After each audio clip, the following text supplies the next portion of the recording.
Très bien, bonjour à tous. Merci d'assister à cette table ronde sur comment développer un projet bas carbone en grande culture. Je suis Arnaud Lapérade, je suis responsable de compte chez Salesforce dans le domaine des coopératives et négociants privés agricoles. Et je suis accompagné par 4 intervenants, donc François, Chuck, Anaël et Thomas. Et donc on va animer cette table ronde sur ce sujet. Déjà pour commencer, je vais vous demander à chacun de vous présenter, s'il vous plaît. Donc François, je t'en prie. Il paraît que tu es le plus ancien, donc... Bonjour. Bonjour à tous, François Tirard, donc je suis le cofondateur de Maizy Farm. Maizy Farm, c'est une start-up française qui travaille dans le domaine de l'agriculture de précision et dans le domaine du carbon farming. On est juste là-bas derrière, donc si vous pouvez voir nos solutions après la conférence. Chuck, vas-y. Bonjour tout le monde, je m'appelle Chuck, je suis belge. Je suis CEO et cofondateur de Soil Capital, une start-up qui a lancé en 2020 le premier programme certifié pour la rémunération carbone des agriculteurs en grande culture. Nous sommes en Belgique, en France et au Royaume-Uni. Et notre stand est juste là. Ce n'est pas le grand stand rouge, je suis juste devant. Bonjour à tous, Anaël Bibard, donc président et cofondateur de FarmLeap et aussi le président de l'interprofession du carbone, la Climate Agriculture Alliance. Donc FarmLeap, on est un facilitateur de liens entre les agriculteurs et leurs partenaires. Donc par exemple, on a déployé une plateforme, on a digitalisé la solution de la plateforme carbone Gaiago Carbone pour automatiser et fluidifier ces fonctionnements. Et on travaille aussi pour des gens comme McDonald's, McCain, quand ils voulaient travailler la facilitation du lien entre la HVE et le carbone. Très bien, et Thomas? Bonjour à tous, Thomas Martal de la société Stock CO2, donc je suis cofondateur et CEO. Notre métier chez Stock CO2, c'est d'aller accompagner des agriculteurs et des forestiers dans la valorisation de leur carbone et d'accompagner les entreprises dans l'acquisition de crédits carbone certifiés en France aujourd'hui et sous l'égide du label bas carbone. Alors, pour commencer, je vais commencer avec toi, Chuck. Est-ce que tu veux bien déjà nous expliquer qui intervient dans un projet bas carbone? Parce que c'est peut-être pas clair pour tout le monde. Donc voilà, est-ce que tu peux un peu nous décrire sur un projet bas carbone qui intervient? La recette du projet bas carbone. Bon, c'est très simple. Il faut quelques ingrédients. Un agriculteur, évidemment. Et une fois qu'on a l'agriculteur, il faut être capable de calculer l'impact carbone de cet agriculteur. Pour ça, il y a des outils de calcul qui existent, qui sont développés par des universités, par la recherche, par des entreprises privées. En deuxième lieu, ou en troisième lieu, après l'agriculteur et le calculateur, il va y avoir le programme carbone, un programme qui va encadrer, certifier non seulement le calcul de l'impact carbone de l'agriculteur, mais également toute une série d'autres éléments qui vont faire la robustesse, la crédibilité d'un certificat ou d'un crédit carbone. Par exemple, l'additionnalité. Est-ce qu'on paye l'agriculteur pour quelque chose qu'il fait de mieux que ce qu'il aurait fait de toute manière? Ou est-ce qu'on paye l'agriculteur au moins pour le maintien de quelque chose qu'il fait de vertueux? C'est dans le cadre d'un programme aussi qu'il va y avoir des audits, des contrôles de ce que l'agriculteur va déclarer. Tout ça pour s'assurer que le crédit carbone qui est amené sur le marché derrière, qui au fond est un bout de papier, hein, c'est pas vraiment tangible un crédit carbone, eh ben, ce soit quelque chose de vraiment très crédible pour les acheteurs. Alors avant l'acheteur, il y a un acteur qui est le cas de Soil Capital, mais c'est le cas d'autres acteurs, des porteurs de projets. François et Maizy Farm en font partie, qui vont faire l'interface entre un programme carbone et la génération et l'acheteur des certificats carbone. Donc quand un agriculteur va s'inscrire dans un programme carbone, c'est auprès d'un porteur de projet que l'agriculteur s'inscrit. On note qu'un agriculteur peut se porter lui-même en tant que porteur de projet, mais évidemment, c'est compliqué. Et puis, enfin, il y a l'acheteur. Et l'acheteur, c'est soit un acteur, dans notre cas, du monde agroalimentaire, qui va chercher à décarboner son empreinte carbone. Et dans son empreinte carbone, pour être très clair, sont compris toutes les émissions carbone de tous ses fournisseurs, donc des agriculteurs quand il s'agit d'entreprises agroalimentaires. Et alors, il y a d'autres types d'acheteurs qui sont plutôt des acteurs à pertinence territoriale. On peut penser à des acteurs comme la SNCF ou la Poste, ou en Belgique, nous, on a un fournisseur de services Internet qui, plutôt que d'aller acheter des crédits carbone aux quatre coins de la planète, préfère acheter des crédits carbone sur leur propre territoire. Voilà. Ok, très bien. Donc, on voit bien un peu la chaîne. Maintenant, on va s'intéresser peut-être au premier maillon, l'agriculteur. Anaël, est-ce que tu peux un peu nous parler à quoi doit penser, quelles sont les questions qu'un agriculteur doit se poser dans un projet bas carbone? Déjà, quand on se pose la question sur son exploitation agricole, il est très important dès le début de bien se poser la question du périmètre. Le périmètre, qu'est-ce que c'est? Est-ce que déjà je suis prêt à engager toute mon exploitation, à changer, à rentrer dans une transition et donc à changer mes pratiques réellement, donc semer d'autres cultures, donner une ration différente à mon troupeau, allonger mes rotations, changer même les cultures que je vais cultiver sur mon exploitation ou changer le mode de travail du sol. Donc déjà, est-ce que je suis prêt à changer? Est-ce que je suis prêt à changer toute mon exploitation? Parce qu'il y a différents programmes aussi qui pourront répondre différemment à ces questions-là. Ensuite, est-ce que je suis prêt à m'engager sur une durée? Parce que on le voit, le carbone qu'on va séquestrer dans le sol, alors le carbone qu'on ne va pas émettre, on n'a pas brûlé du carburant, bon c'est bon, voilà, on peut le compter, ça c'est fait. Par contre, la séquestration dans le sol, ça ne va pas se faire sur un pas de temps d'une année ou 2 ans. Donc il faut savoir si on est prêt à engager son exploitation sur 5, voire plus. Il y a des programmes qui sont sur des durées plus longues. Déjà, ça c'est moi en tant que chef d'entreprise, est-ce que mon projet d'entreprise colle avec cette transition, est-ce que je veux l'engager?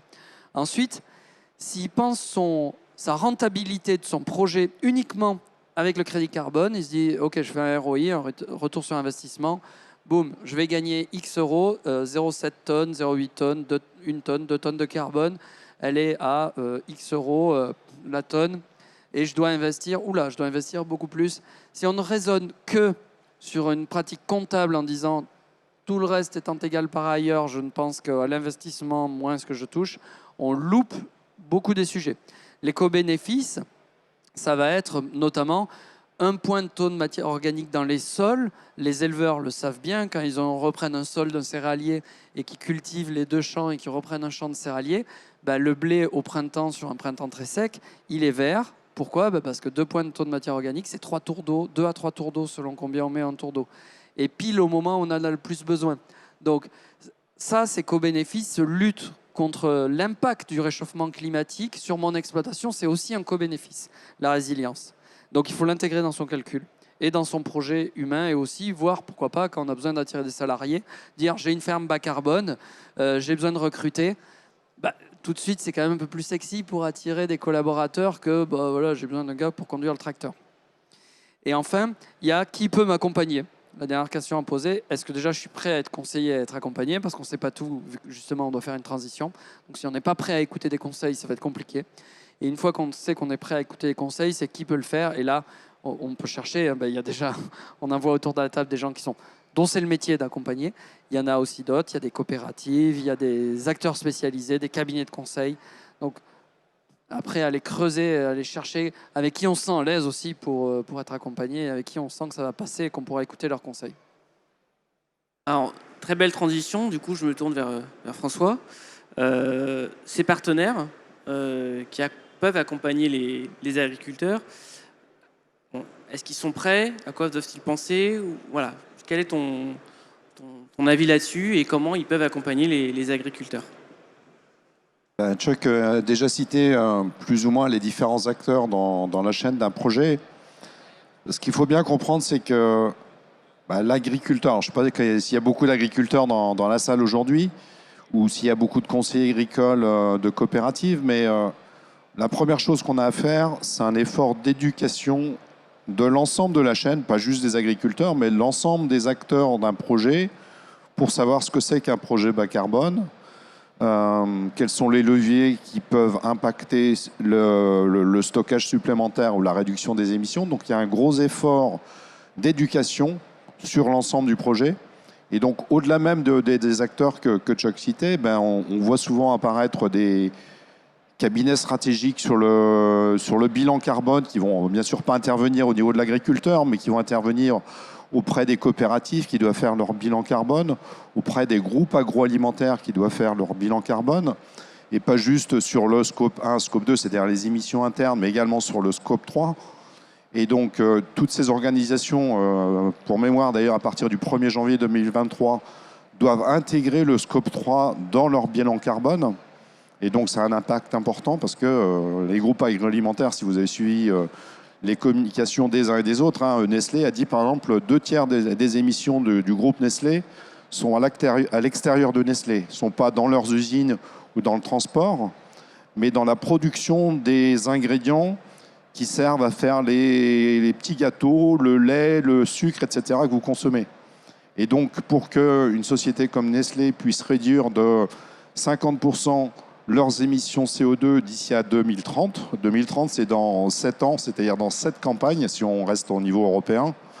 Il faut effectivement que des sociétés comme celle-là accompagnent les agriculteurs d'un point de vue formation, mais également d'un point de vue, bien sûr, monnaie, argent sonnant et trébuchant pour que les agriculteurs y aillent. Les deuxièmes types d'acteurs qu'on va, toujours dans le domaine de l'éducation, on va avoir des sociétés, sans citer de nom, des sociétés comme Biosphère, des sociétés comme, j'ai un trou, mais peu importe, mais des sociétés qui font de la formation, voilà, exactement, qui font de la formation sur la transition agroécologique. Là, donc on est plus large que le pur carbone. On entend parler d'agriculture régénératrice, etc. Donc, il y a des concepts marketing autour de ça, mais de toute manière, il faut que l'ensemble, et pas juste les agriculteurs, il faut que l'ensemble de la chaîne soit formé sur ce genre de choses. Parce que souvent, les agriculteurs sont mieux formés que les conseillers agricoles des coopératives avec qui ils parlent. Donc il y a vraiment des acteurs qui sont importants dans ce genre de chaîne. Après, tu as cité par exemple les auditeurs. Donc effectivement, on a des sociétés comme des bureaux Veritas, des contrôles Union, etc., qui sont là pour venir auditer les projets. Donc tous ces acteurs-là sont également des acteurs importants dans la chaîne d'un projet bas carbone.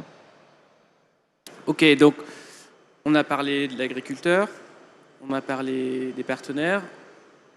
Il reste le dernier maillon de la chaîne, celui qui achète, le financeur. Thomas, voilà, à ton avis, sont-ils prêts? Sont-ils aussi éduqués, comme disait François, sur ces projets bas carbone? En fait, c'est tout le travail. Bon, les degrés d'éducation sont divers. Les volontés de compensation sont aussi assez diverses entre les différentes échelles d'entreprise, entre les différents territoires.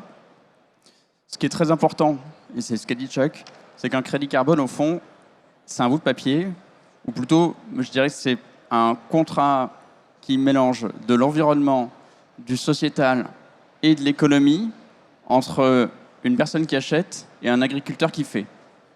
Et du coup, ce qu'il faut pour l'entreprise, c'est avoir une confiance dans toute la chaîne qui est au milieu, parce que ce n'est pas l'entreprise elle-même qui va le faire en lien avec l'agriculteur, mais on a besoin d'avoir des outils de traçabilité, on a besoin d'avoir des porteurs de projets, on a besoin d'avoir de l'éducation autour des agriculteurs, on a besoin d'avoir du conseil agronomique. Et en fait, l'entreprise, elle a besoin de transparence et elle a besoin de comprendre toute cette chaîne-là et de savoir qui fait quoi au milieu et d'avoir une certaine confiance dans le processus et ce sur quoi il s'appuie, à savoir une méthode, un cadre de reconnaissance. Aujourd'hui, il y en a une diversité. Et l'entreprise, une fois qu'elle a compris tout ce système-là, normalement, en fait, elle a juste à choisir dans quel projet elle va investir. Aujourd'hui, on a une soixantaine de clients chez Stock. Il y a toute taille. On va de la TPE, voire du particulier qui compense, jusqu'au groupe du CAC 40 en France. Et à chaque fois, il faut que l'entreprise sache qu'est-ce qu'elle achète. Donc son crédit carbone, il sert à telle action dans telle exploitation qui est située à tel endroit. Et que cette exploitation, le calcul a été fait par tel outil, suivi par telle coopérative ou tel porteur de projet, et qu'ensuite il sera audité par Bureau Veritas, Contrôle Union ou EcoCert, et que toute cette chaîne-là, l'entreprise la connaît, et c'est la seule garantie pour elle d'avoir une confiance. Je pense que Anaël, tu parleras ensuite de la question de la double comptabilité, qui est un risque aussi pour les entreprises, mais qui doit être traité à l'échelle de notre filière et pas juste entre les entreprises. Les entreprises n'auront pas les moyens de vérifier que les crédits ne sont pas doublement comptés. D'accord. Et donc, on a bien parlé de chacun des maillons. Au final, ça a l'air assez simple, effectivement, presque. C'est quoi, si on se met en position de l'agriculteur, de votre point de vue, là, c'est une question ouverte à tous les quatre. Bon, c'est quoi le dernier frein là? Qu'est-ce qui empêche aujourd'hui un agriculteur de se lancer dans un projet bas carbone? C'est quoi, voilà, pour vous, le frein principal, chacun d'entre vous? Je sais pas, Anaël, t'as l'air prêt? Tu disais simple. Finalement, je pense que pour les agriculteurs, ils peuvent considérer que ça n'est pas si simple que ça. Parce que déjà, il va falloir investir, il va falloir accepter de changer ses pratiques et il va falloir aussi assumer une certaine prise de risque dans cette transition. Parce que prise de risque, je fais du blé orge colza, je connais bien 3 cultures, 3 implantations sur mes 4 types de sols différents, à des périodes différentes, donc j'ai 12 paramètres à maîtriser. Je passe à une rotation de 7 ans avec des intercultures. Ok, j'ai 14 types d'implantations d'espèces avec des mélanges sur finalement 4 types de sols, donc j'en ai 40, voilà, 50 et quelques. Donc finalement, ça n'est pas tant que ça. C'est bien compliqué 52, là. Voilà, 52 au lieu d'une douzaine, quoi. Donc finalement, c'est plus si simple que ça. Et donc déjà, il y a vraiment ce frein d'accepter, de se dire je me lance. Et il y a un autre frein qui est aussi cette prise de conscience. On ne peut agir sur ce réchauffement climatique, mais de toute façon, quoi qu'on fasse, là, tous ensemble, il agira sur nous. N'en doutez pas. La trajectoire, c'est au niveau mondial, plus 3 degrés, là, on est en train de dire. 3 degrés, c'est en fait pas notre trajectoire en France. Quand on prend les dernières études avec les modèles sous contrainte chez nous, avec ce qu'on a déjà observé, c'est plus 4,5 à plus 6. Donc on n'a pas fait le tiers de l'impact qu'on subira. Donc l'impact sera 3 fois plus fort. Donc sur mes cultures, ça sera 3 fois plus fort. Sur ma COP, ce sera 3 fois plus fort. Et sur mes filières, ce sera douloureux. Donc si je ne travaille pas cette résilience et cette transition, donc aussi le frein de la prise de conscience est encore un frein à travailler. Peut-être que je peux rebondir sur la manière dont lever certains de ces freins. Je pense que d'abord, oui, il y a de la complexité dans une transition. Oui, il y a du risque dans une transition. Ne l'oublions jamais et ne nous lançons pas dans une transition en pensant que de toute façon, c'est juste une manière de gagner plus facilement sa vie. En revanche, il ne faut pas oublier que carbone, c'est matière organique, c'est humus, c'est fertilité, c'est réserve d'eau facilement utilisable. Plus de carbone dans son système ou un cycle du carbone qui fonctionne mieux, c'est un agroécosystème qui tourne mieux. Et on connaît relativement peu d'agriculteurs qui, même sans la rémunération carbone, se sont lancés dans des itinéraires qui stockaient du carbone, qui ont fait marche arrière parce que c'était un système qui était moins intéressant. Donc ça, c'est vraiment un message que on voudrait faire passer, je pense, tous les acteurs ici.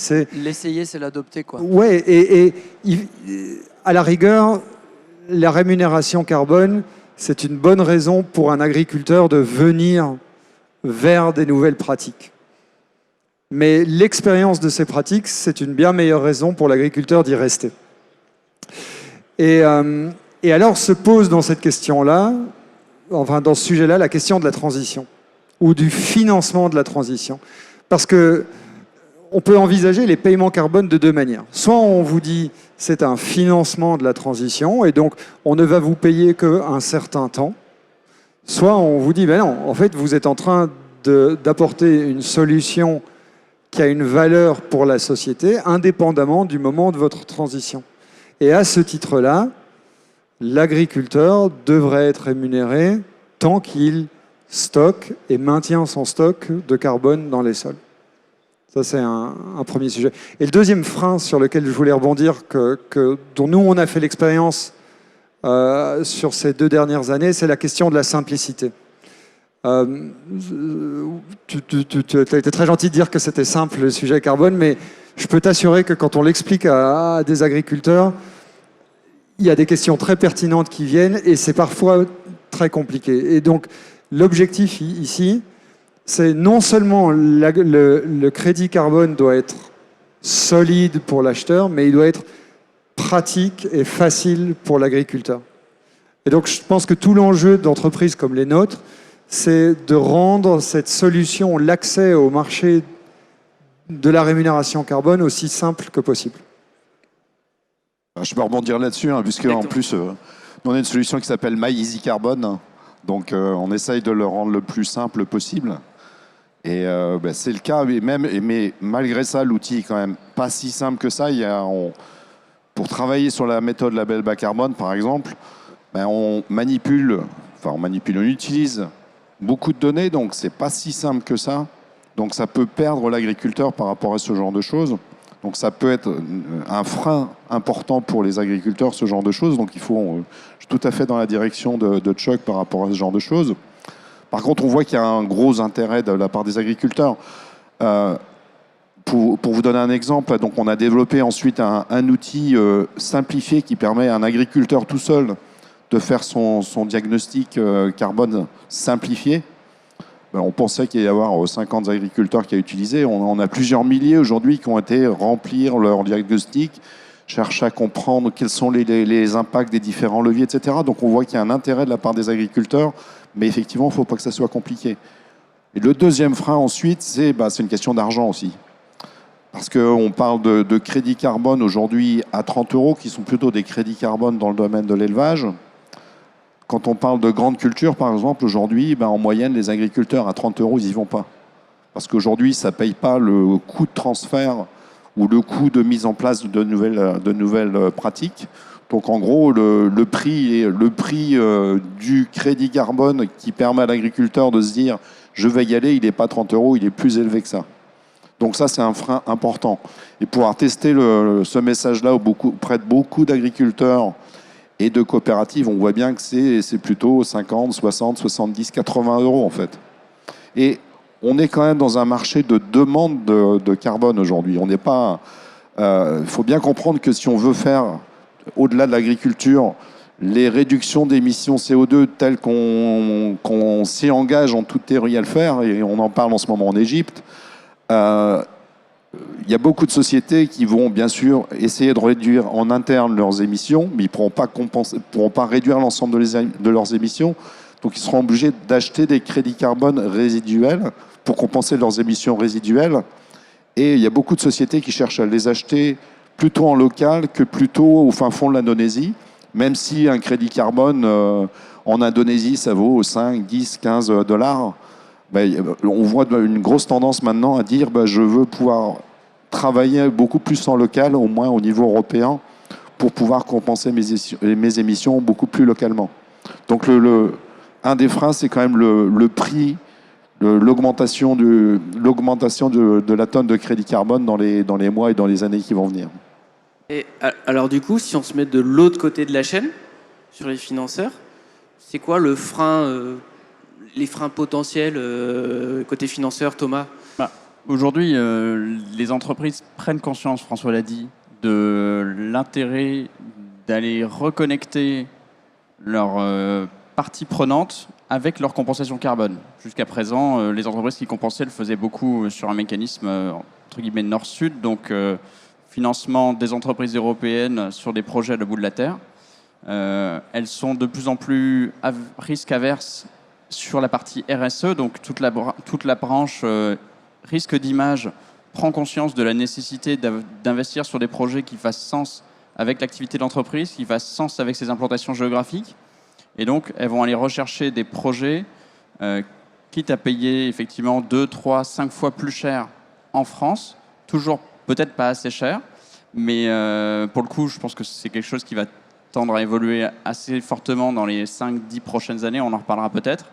L'autre point pour les entreprises, c'est il faut qu'elles préfinancent les projets.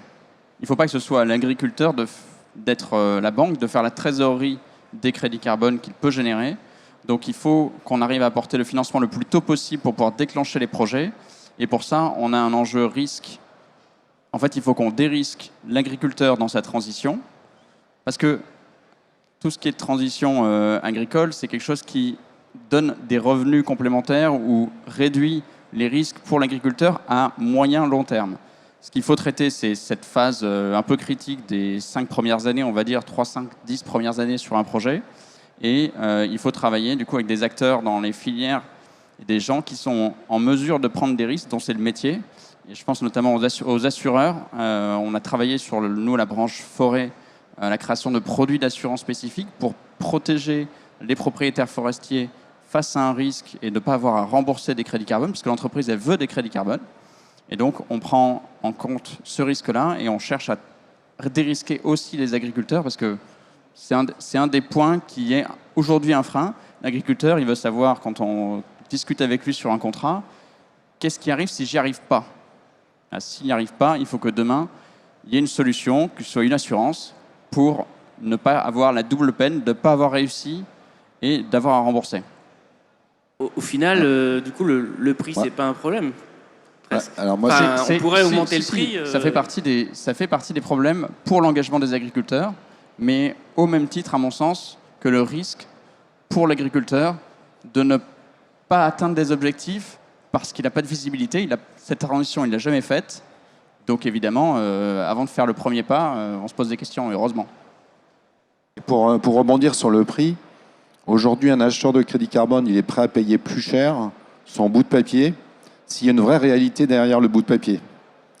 Et donc, le fait de faire monter les prix fait qu'on doit avoir des crédits carbone plus fiables et plus vérifiables quelque part. Parce que si on reste uniquement, par exemple, sur de la donnée déclarative, parce qu'un agriculteur va dire, voilà, j'ai mis 5 tonnes d'engrais azoté dans ma parcelle, on sait très bien, tout le monde sait maintenant que l'engrais azoté, c'est une part importante des émissions d'équivalent CO2, de NO2 dans la pratique. Bah, l'agriculteur le sait, donc il dit, bah, j'ai mis 5 tonnes, je vais en mettre 3, ça va aller mieux. Et donc, bien sûr, il y a des audits, mais les audits, ce n'est pas sur l'ensemble des exploitations agricoles, c'est sur certaines exploitations agricoles.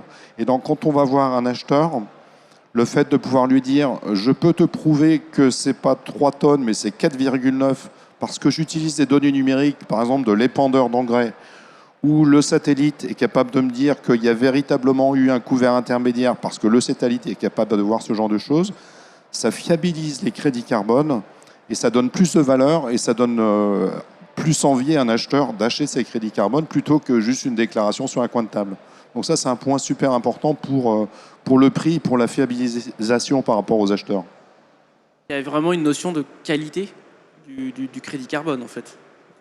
Et là, on a parlé beaucoup de la France. Comment vous voyez un peu en dehors de nos frontières, est-ce que c'est aussi mature, moins mature Alors, dans les faits, ça n'a pas commencé en France, les crédits carbone en agriculture. Ça a pu se mettre en place suite aux accords de Kyoto, au protocole de Kyoto. Donc, ça remonte au siècle dernier. Hein. Et donc, il y a des pays, notamment l'Australie, le pays des kangourous, qui a mis ça en place il y a quand même 2002, 2003, les programmes carbone agricoles. Donc, on n'est pas en avance sur la massification, notamment dans les surfaces. Il y a aussi d'autres pays qui ont fait des choix un peu différents, de travailler sur des durées plus longues, avec notamment de la mesure in situ. Ça, c'est peut-être quelque chose qui, dans l'obligation de résultat sur la séquestration, qui sera potentiellement on va dire, des facteurs qui évolueront dans le marché potentiellement dans les années qui viendront. Donc, selon les pays, c'est bien en avance, mais le reste de l'Europe est quand même beaucoup moins actif que la France, qui est moteur au sein de l'Union européenne sur la dynamique carbone agricole. Oui, si je peux réagir, l'Europe est assez motrice. Il y a un truc qui est intéressant. Alors, nous, on est actifs non seulement en France, mais aussi en Belgique et au Royaume-Uni. Et bon, comme tout le monde ici, je pense qu'on a l'occasion de voir ce qui se passe ailleurs. Ce qui est intéressant déjà, c'est que le prix du crédit carbone agricole se porte beaucoup mieux en Europe qu'aux États-Unis ou qu'en Australie, qui sont, à mon sens, les deux marchés les plus matures hors d'Europe. Ce qui est clair aussi, c'est que l'Europe veut jouer un rôle moteur, non seulement d'un point de vue privé et volontaire, mais on voit que le public se positionne également. La France a joué un rôle tout à fait innovant qui est de créer son propre système de certification, ce qui jusqu'à présent était plutôt du ressort d'ONG ou du secteur privé et de la société civile. Et maintenant, l'Union européenne, on attend le 30 novembre la sortie de la première ébauche de la directive sur le retrait des émissions de l'atmosphère. Ça va être tout à fait intéressant de voir comment les autorités publiques se positionnent là-dessus. Maintenant, qu'est-ce que ça veut dire pour les agriculteurs, ce genre de sujet-là? Est-ce qu'il faut attendre que l'Union européenne ait légiféré? Est-ce qu'il faut attendre qu'on y voit plus clair? Ben, à mon sens, je pense pas. J'ai l'occasion de. Enfin, je vis à Bruxelles, donc j'ai l'occasion de parler avec pas mal de personnes qui travaillent à la Commission et autour. Et ce qu'on sent bien, c'est qu'il y a une vraie volonté de permettre d'englober les différentes initiatives et de les faire converger vers quelque chose qui est toujours plus solide. Mais il n'y a pas une idée de laisser des initiatives sur le carreau. Il y a une notion qui est très importante aussi. Si on attend d'être parfait pour avancer, on n'avancera jamais. Et je pense qu'aujourd'hui, dans la diversité des initiatives qui existent, aucune d'entre elles n'est parfaite. Soit elles ne sont pas assez crédibles, soit elles ne sont pas assez pratiques, soit elles sont trop petites, soit il y a des conflits d'intérêts. Donc vous ne trouverez pas de solution parfaite. En revanche, plus des agriculteurs sont engagés, plus ça légitimera auprès des autorités publiques le fait que ceci, c'est vraiment un mouvement qui fonctionne, qui est lancé et qui vaut la peine d'être appuyé. Et il ne faut pas couper cette dynamique. Aujourd'hui, c'est environ... Alors c'est en croissance, c'est en forte croissance. En mai dernier, on estimait plutôt autour de 3000 agriculteurs engagés dans des démarches bas carbone avec crédit carbone en France. Là, on en a au moins 1600, 1700 de plus qui se sont engagés depuis le mois de mai avec les différents appels à projets qui ont été déposés ou qui sont en cours d'être déposés, donc qui ne sont pas forcément officiels, mais qui sont déjà signés. Donc il y a une vraie dynamique, il est important de la soutenir parce qu'il y a quand même beaucoup plus d'agriculteurs que 4500 en France ou 5000. Donc vraiment, il faut soutenir cette dynamique et les agriculteurs, vous pouvez avoir confiance, hein, l'industrie se structure, arrive à parler et voir dans cette vision dans le temps long, dans la sécurisation de l'acheteur du crédit carbone, la sécurisation de l'agriculteur et aussi dans l'accompagnement de la transition par les personnes sur le terrain. Donc le monde agricole a envie d'y aller. Voilà, il faut s'en saisir maintenant. Donc pour vous, là, vous avez commencé à en parler, mais comment vous voyez dans 5 ans, dans 10 ans, ce marché du carbone? Et si peut-être même si vous aviez une baguette magique pour le faire accélérer, qu'est-ce que vous feriez? Alors, j'ai parlé de convergence. Je pense que oui, on va vers de la convergence. Je pense qu'on va vers plus de simplification. Et alors, je pense que des entreprises comme les nôtres vont devoir monter en valeur ajoutée. Parce que offrir un programme de certification carbone qui va se simplifier, qui va devenir beaucoup plus établi, ça va pas être entre aller chez Maizy Farm et Soil Capital dans 5 ans. Si on n'offre pas quelque chose de différent, il n'y aura pas vraiment de grandes différences. Et je pense qu'il y a plusieurs cartes à jouer. Il y a une carte agronomique. Je pense que ce que je disais au début, c'est important de se souvenir qu'une meilleure agronomie, une meilleure performance de son exploitation, elle passe par le carbone. Il y a encore beaucoup d'autres co-bénéfices. Et parvenir à faire converger et de monétiser tous ces bénéfices tout en améliorant la performance économique de sa ferme au global, ça c'est un sujet très important.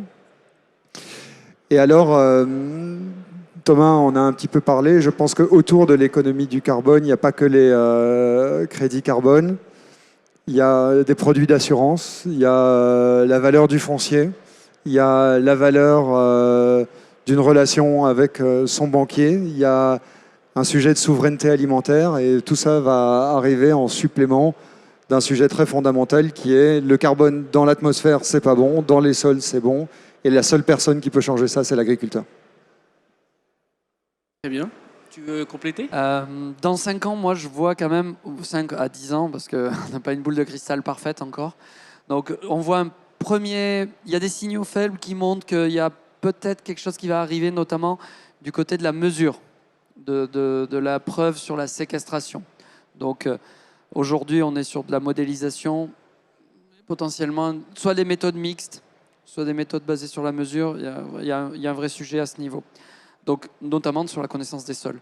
Ensuite, il y a un deuxième sujet qui, je pense, va fortement se développer, c'est qu'on devrait avoir moi je l'appelle de mes voeux, mais que l'agriculture fasse sa déclaration d'amour au monde de la finance. C'est un peu provocateur de le dire comme ça, mais le monde de la finance a un métier, c'est de créer de la valeur. On n'aime pas, peu importe, mais en tout cas, de créer de la valeur avec des actifs immatériels. Très proche de la définition d'un crédit carbone. Hein. Et du coup, voir avec eux aussi comment on crée de la valeur là-dessus et comment on la redistribue à l'agriculteur quand un financier a su créer de la valeur et comment on la recascade. Parce que technologiquement, maintenant, c'est possible de le faire. Donc ça, si j'avais une baguette magique, c'est qu'on accélérerait là-dessus pour trouver 3 zéros de plus au moins dans le montant du financement disponible pour financer cette transition. Parce que les enjeux, c'est ça, c'est de trouver aussi beaucoup plus d'argent pour le déployer sur beaucoup plus d'hectares. Moi, je vais un peu dans la direction aussi de ce que... Ah, pardon. Pardon, vas-y François. Un peu dans la même direction, ce que disait Chuck. Moi, ce que je rêve le matin quand je me lève, c'est d'amener dans le futur un agriculteur tous les indicateurs pour ces différentes cultures. Et pas, en ce moment, on parle beaucoup de carbone, mais effectivement, donc un indicateur carbone, c'est important. Comme tu le disais, il y a des indicateurs de biodiversité, il y a des indicateurs, ce qu'on appelle les IFT, c'est bien quelles utilisations de produits phytosanitaires, parce qu'on sait très bien qu'on doit avoir baissé également l'utilisation des produits phytosanitaires. On sait que l'eau, c'est un intrant qui va devenir de plus en plus rare et cher. Donc, avoir tous les indicateurs pour dire, à la fin de ma culture, j'ai un indicateur agronomique qui me pousse à faire ce type de culture en termes de rotation. J'ai un indicateur économique qui va me pousser à faire du blé sur blé sur blé. Mais j'ai un indicateur carbone, j'ai un indicateur biodiversité. Et tous ces indicateurs, il faut les amener à l'agriculteur pour qu'il soit capable de choisir quelles sont les cultures qu'il va devoir utiliser pour se diversifier, pour être dans une agriculture moins intensive et probablement plus durable. Après, ça prend tous les termes qu'on pourra utiliser, comme l'agriculture régénératrice, la transition écologique, peu importe. Mais effectivement, pour travailler de manière beaucoup plus durable. Parce que là, on est arrivé à un seuil, et encore en France, on n'est pas à un seuil par rapport à ce qui se fait aux États-Unis, mais on est aujourd'hui dans un seuil qui n'est plus supportable par le sol, en fait, quelque part. Très clair. Thomas? Même point que François. J'espère que dans 10 ans, on parlera peut-être plus de crédits carbone, mais environnementaux. Je ne sais pas quel terme on aura trouvé, mais pour avoir une vision globale et plus... Voilà, c'est des paiements pour services environnementaux qui aujourd'hui passent par le terme carbone, qui est finalement une comptabilité simple, beaucoup plus simple qu'une comptabilité biodiversité, beaucoup plus simple que faire une vraie traçabilité sur la qualité de l'eau, les origines des pollutions qui sont parfois très diffuses, mais que surtout on n'oublie pas qu'il y a carbone, biodiversité, eau, économie de l'exploitation qui est centrale, société et consommation qui sont l'autre bout de la chaîne, avec une prise de conscience des consommateurs qui est quand même plus ou moins présente et qui va être difficile à maintenir concrètement en période d'inflation qui touche les deux bouts, le producteur et le consommateur, mais surtout qu'on élargisse le sujet au-delà du carbone. Si je peux juste rajouter un complément, c'est je rêve d'un prix du carbone ou du service écosystémique à 250, 300 euros. Parce qu'aujourd'hui, on n'en est pas là. Mais voilà, le GIEC estime aujourd'hui que le coût qu'une tonne de carbone émise dans l'atmosphère fait peser sur la société ou sur l'humanité dans son ensemble, c'est entre 150 et 250 euros. Et ça, c'est pas du tout reflété aujourd'hui dans le prix que va chercher l'agriculteur quand il apporte une solution à ce sujet-là. Et donc... Voilà. Et en plus, ce qui est intéressant, c'est qu'on est vraiment dans les balbutiements de l'économie du carbone agricole. On va tous apprendre ensemble à stocker davantage de carbone. On peut rêver du moment où on va stocker 4 tonnes, 5 tonnes, 6 tonnes facilement pour chaque agriculteur. Et si effectivement cette valeur-là est reconnue, imaginez ce que ça fait sur l'économie d'une ferme. Ça va vraiment revaloriser un métier qui n'a vu la population agricole passer de 7% à 1,5% en 40 ans. Dans la finance carbone, aujourd'hui, dans la finance réglementaire, alors attention, ce n'est pas du tout le marché volontaire qui concerne l'agriculture en France, donc c'est vraiment un autre domaine, c'est la finance carbone obligatoire, réglementée pour les grosses entreprises émettrices. On est sur des prix qui s'approchent des 100 euros et qui ont vocation à augmenter. Donc, la vocation, elle est réellement augmentée et l'ouverture et le montant de finances disponibles liées au carbone, en fait, il y a des zéros de plus disponibles dans ce marché réglementaire. Donc, à nous, au monde agricole, aux partenaires, aux structures de conseil et de R&D, de prouver que ce montant, cet argent disponible pour financer la décarbonation ou la baisse des émissions peut être routé vers le monde agricole. Parce qu'aujourd'hui, on a un enjeu aussi de crédibilité pour pouvoir ouvrir cette finance carbone réglementaire pour qu'elle puisse financer l'agriculture. Et quand on parle de montants, c'est à coût de dizaines de milliards de disponibles sur un marché déjà existant carbone réglementaire qui sera un jour accessible si collectivement on est efficace. Donc c'est aussi pour ça qu'on a créé une interpro, la Climate Agriculture Alliance. C'est pour devenir crédible, impacté, pour offrir cette opportunité au monde agricole. Bon, très bien, ça donne de belles perspectives quand même. Est-ce que, avant de clôturer, est-ce qu'il y a des questions dans l'audience? Très bien, parfait. Bonjour, je suis pas sûr d'avoir bien compris. En fait, le frein, il est de quel côté? Les agriculteurs sont enthousiastes, ils sont prêts, mais pas tant que ça. Alors moi, je ne sais pas trop parce que j'ai entendu un peu qu'ils étaient enthousiastes. J'ai aussi entendu l'inverse. Et concernant les entreprises, je me suis laissé dire que là, ça traînait vraiment, vraiment beaucoup des pieds. Est-ce que c'est pas plutôt de ce côté-là qu'il faut aller voir? Alors, côté entreprise, alors toutes les entreprises s'y mettent pas aujourd'hui. Mais je peux vous assurer qu'il y a suffisamment d'entreprises qui veulent mettre de l'argent dessus, qu'il y en a plus que des agriculteurs qui sont volontaires actuellement. Côté agriculteur, ce que nous avons pu constater, c'est que la transition, elle est en train de s'opérer, elle n'est pas en train de s'opérer assez vite. Elle n'est pas en train de s'opérer assez vite. Je pense que les agriculteurs sont face à une opportunité qu'ils sous-estiment, que chaque année où on attend, c'est une année où on laisse sur la table un revenu supplémentaire potentiel, où on ne prépare pas une transition et la construction de la résilience d'un agroécosystème qui est nécessaire si on veut fonctionner à l'avenir. Et donc, oui, il y a des agriculteurs qui sont enthousiastes, mais il n'y en a pas assez. Il y a besoin d'une prise de conscience. Quand je disais tout à l'heure, plus 6 degrés, on n'a pas vraiment conscience de ce que ça veut dire pour nous. 6 degrés, bon, bah, il fera un peu plus chaud. Non, non, non, ça va chauffer sévère, ça va être sec, ça va être compliqué, ça va être difficile. Donc la prise de conscience, c'est aussi un frein parfois. Et aujourd'hui, quand on dit, là, il y a des études qui sont sorties, c'est 700 kilos sur certaines méthodes en moyenne, on va sur 700 kilos hectares. 700 kg hectare, à 30 €, il faut investir 50 €. Bon, bah, le ROI, le retour sur investissement, il est faible.